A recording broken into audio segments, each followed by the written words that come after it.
Hi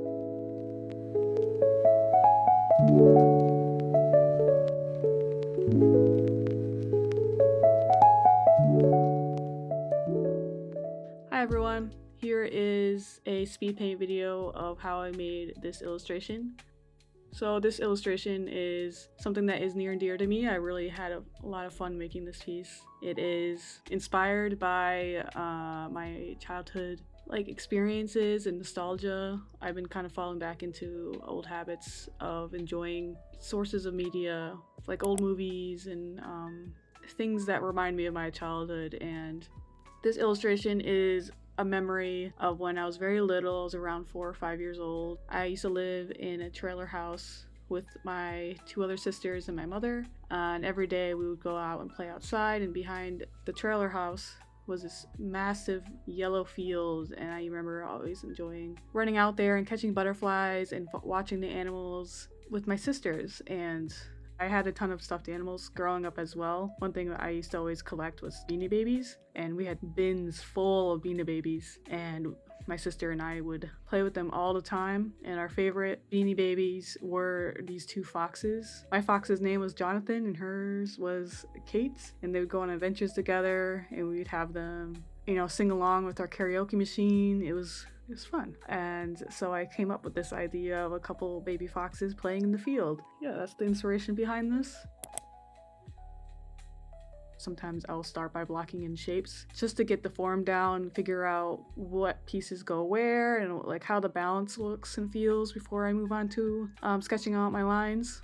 So you'll see that I kind of just paint around some blobs until something looks nice, basically, and then I will move on to sketching out with my sketching pencil. This is where I finalize the forms, kind of gets stronger structure in terms of what is going on. So for this instance, I wanted to create a little bit more detail into the tree stump, have some leaves on the branches, some mushrooms, some of the bark peeling off, and around it I wanted to get a little bit more detailed on what's going on the ground. So there's some grass, there's some clovers, I forgot what those flowers are called. I might put them on the screen, I don't remember. And then after that, I really wanted to incorporate some little elements that could catch your eye as you're moving around the piece. So I thought it'd be funny if there's like a little creature hiding inside the stump. We don't know what the creature is. He's a mystery, but it could be a mouse, could be a mole, who knows? He's just kind of getting disturbed while these little foxes are playing around his home, but he's not going to come out. And then I thought it'd be cute to have a little spider and then some butterflies. Again, a nod to my childhood where my sisters and I would go out running around in the fields and catching butterflies. We would just stuff millions of them in like little bug carriers.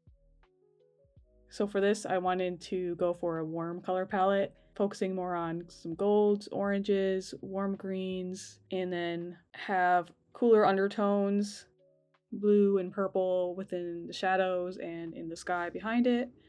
So yeah, that's what my plan was for the color palette. My next step is just putting together a quick color comp to figure out what those colors look like. And then once I have that all figured out, I move on to my final rendering. I usually block everything into their own shapes. So for this, I blocked in the tree trunk, the foxes, the leaves, and so on into their own separate layers. And then I'll go on top of those, and using a clipping mask, I will add in the shading and rendering and all that.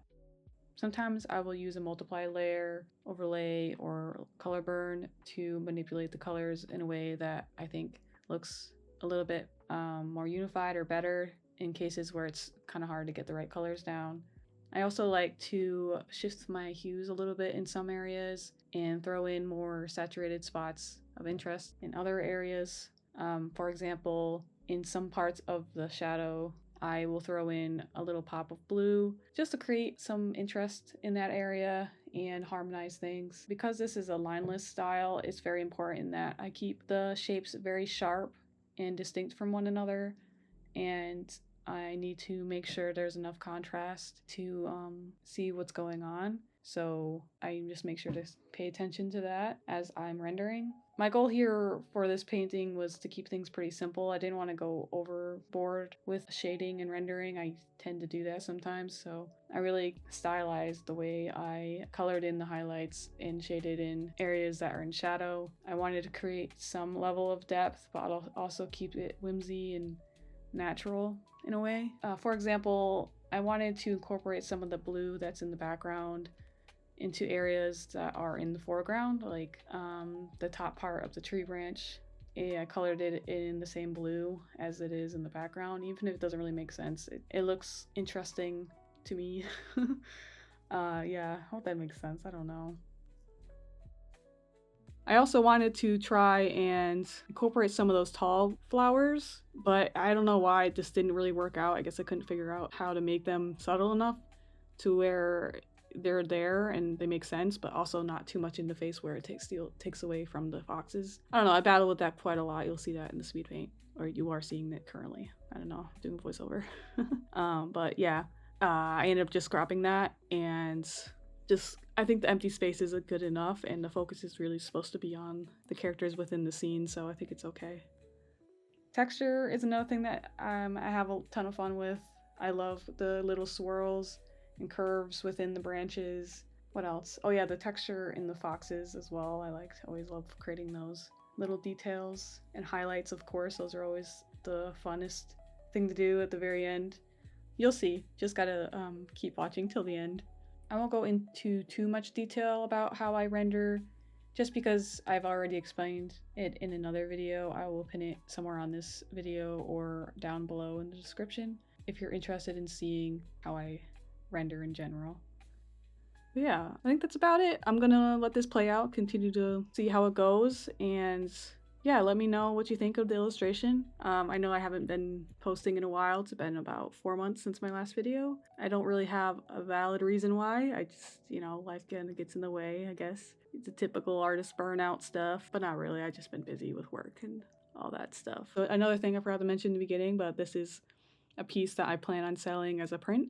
I am going to be attending a convention in August where I plan on selling these prints, and whatever I have left I plan on setting up a online shop, hopefully. So if you're interested in this print, let me know, or just keep a lookout. I'll definitely be posting more about these prints as the date gets closer.